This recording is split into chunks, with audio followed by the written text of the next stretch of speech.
Hi everyone.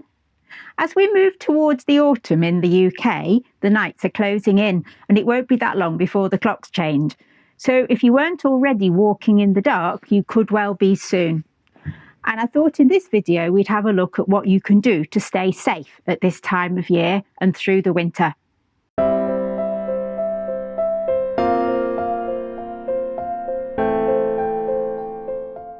Walking dogs in the dark can be a very different experience to walking in daylight. Their eyesight is designed to be better in low light than ours. They're adapted to see much better, more clearly than us in low light.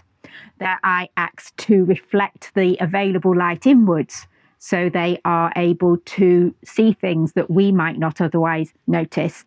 In addition to this, the cooler air makes their sense of smell more effective. So they can see better than us, they can smell better than us in the dark. And of course, in the dark, in the dusk, that is when those critters that are so interesting to greyhounds tend to come out, which means that there are potentially hidden hazards that you may not be aware of in the same way that they would be if you were walking in daylight. That could mean that your dog can find all sorts of things before you are able to stop them getting at that stuff. So they might pounce on remains from takeaways and scavenge, which could end up with a vet trip if they eat something that they shouldn't.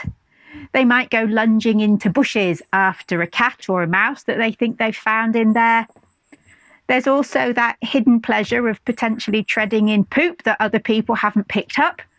And that, of course, is the other side of whether or not you can find your own dog's poop when they've pooped. By the time you've turned around with the open bag, do you actually know where that poop is anymore?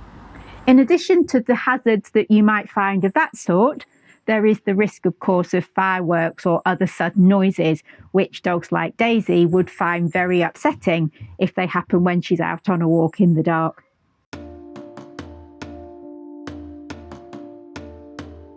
So what can we do to stay safe? First of all, I would consider if you can change your routine. Maybe you're used to walking twice a day, morning and evening. Depending on the timing of your other activities, can you walk earlier in the day so that you still go in daylight? Luckily for me, I can do that, and my evening walks, if I'm doing them, get earlier and earlier so that I stay in daylight. And in some situations, I would actually cut that evening walk out altogether, and do different activities with the dog instead.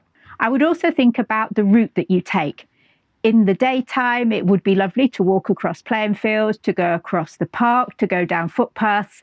That might not be so safe in the dark. I would stick to pavements in well-lit areas so that you can be seen and other people can see you.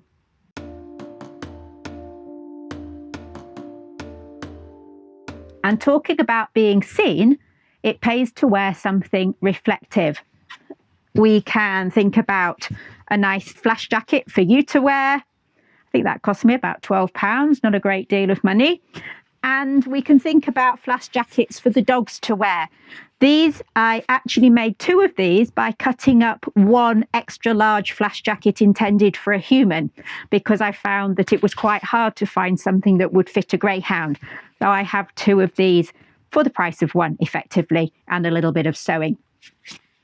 As well as an actual flash jacket, you can get equipment that has got reflective strips built into it, perhaps some binding on a coat, or as with Maggie's lead, I don't know if you can see that in the video, but Maggie's lead has got reflective strips woven into it, and you can get harnesses with reflective strips on them as well.